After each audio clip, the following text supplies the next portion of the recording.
The San Diego Padres showed up and showed out last night against the Los Angeles Dodgers. This team is special.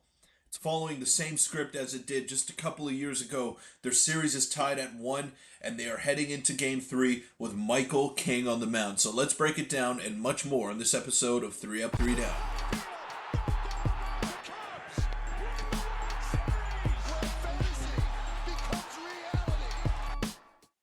What's up, everybody? Welcome into 3 Up, 3 Down. I'm your host, Peter Vryonis, and today we'll be breaking down the magnificent win by the San Diego Padres last night. And a lot of people were worried after Game 1, having held the lead, an early lead, 3-0 lead that is, and just kind of relinquishing it and then not being able to really recover after that if you're the San Diego Padres. So great bounce back in Game 2. They were able to even up the series and not just do it in respectable fashion. They did it in convincing fashion. So before we get into the video, I want to let you know that a large majority of you watching these are not subscribed. So go ahead, hit that sub button. It'll mean the world to me. And we're very close to my goal of 1,500 subscribers. And you Padre fans have been all in on this content, just like I'm all in on the team. So go ahead and reward me for that. But Padres, great game yesterday. Let's get it started. And this is a tweet from Jeff Passan. San Diego stumped Los Angeles. The Padres hit 6 home runs. Yu Darvish threw a gem. Jurickson Profar made a legendary catch, and the Goobers, who threw things at Padres players, went home sad.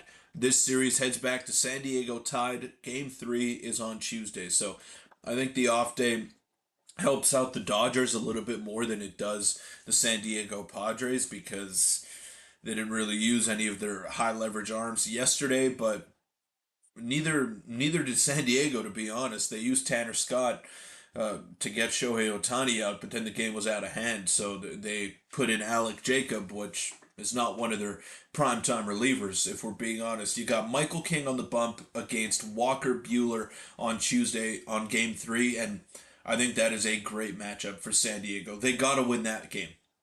They got to win that game and then send Dylan Cease back out for a Game 5 if they get there. But I may be looking too far ahead into the future now, but that is the blueprint. You have to win on you have to win Game 3 because you have the clear pitching advantage. Walker Buehler is not the same arm that he used to be, and I don't know how he's going to be able to handle all that pressure from the San Diego fans.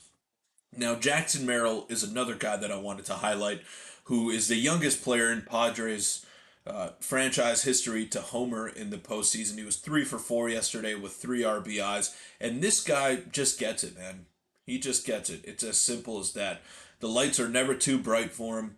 I love the power that he's been showing in the past few playoff games. I love the opposite field stroke that he's been showing as well, which he has been doing all season long. And Jackson Merrill is a special player. This guy is going to be a superstar if he isn't already.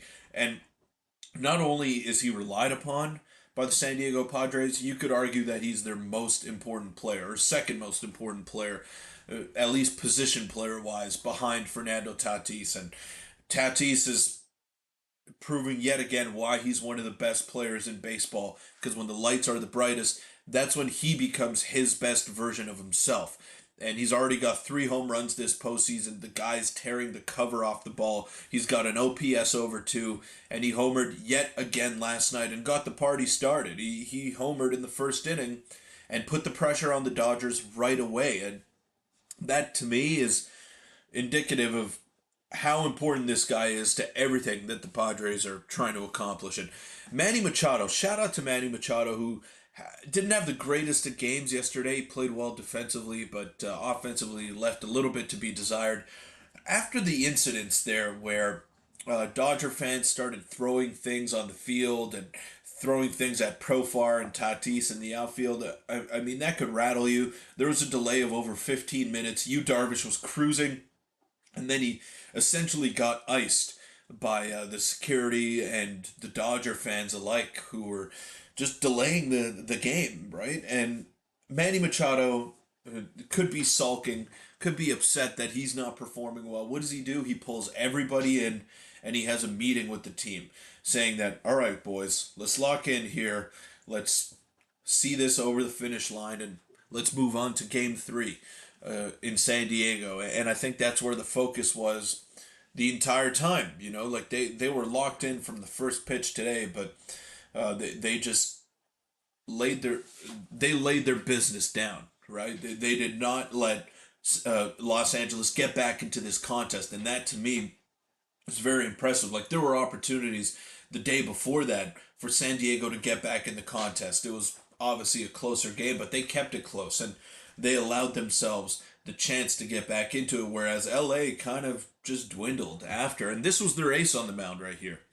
Jack Flaherty is the ace of this team right now, and he was terrible yesterday. He was god awful.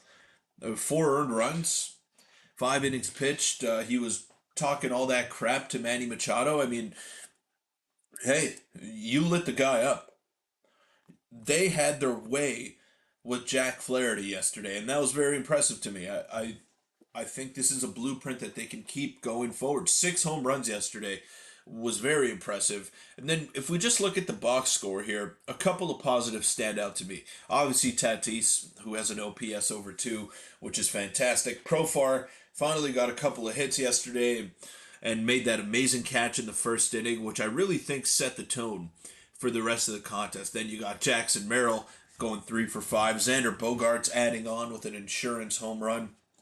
David Peralta with the huge home run early in the game to make it 3-0 and really put the pressure on the Dodgers. The only thing I will say is that Donovan Solano has gone ice cold, as has Jake Cronenworth. Those two guys, if they can get going, then this team is at a whole different level because Cronenworth was very important down the stretch of the season. He was coming up with some big hits, especially in that Dodgers series, but he hasn't really found his feet. He doesn't have a hit yet in the postseason. I think he's what 0 for 13, I believe at this point in the postseason. So yeah, he's got to figure it out. Obviously, he is playing a more minimal role, batting 7th in the lineup here. But still, you want to see Crone Zone get going because it's very important to what the Padres are looking to do, and Solano as well. I mean, shout out to David Peralta who got the start after Solano has been struggling, and he made no mistakes. He went up there hacking and he got the job done. So I think that's maybe a recipe that the Padres are going to be looking at going forward. And I was worried about Luis Arias' defense. He played amazing defensively at first base. So put all that aside, that he's only a DH, you don't want him in the field. I thought he was great yesterday. He looked locked in from the first pitch of the game. So I think that's something that I would revisit again if David Peralta is swinging a hot bat and you want to DH him over Donovan Solano. It's interesting. There are a lot of things that the Padres can do to shake up their lineup. There's no correct way to play this group of guys. They're all great players and they're all working together to a common purpose, and that's what makes this team so much fun to watch. That's what gives me so much confidence in this team. It's the fact that they're all so locked in, and it's evident, right? And shout out to you, Darvish, as well for spinning an absolute gem yesterday. 7 innings pitched and neutralizing that Dodgers lineup. But that'll wrap it up for this episode of 3 Up, 3 Down. Thank you guys so much for all the support. Again, make sure to hit that sub button because 97% of you watching are not subscribed already. So go ahead and do that. It'll mean the world to me. And thank you to Baseball Town as well for sponsoring this video. Would not be possible without them. So check them out today. They're your one-stop shop for everything that you need baseball or softball related. And with that being said, I'll see you all tomorrow. Let's go, San Diego.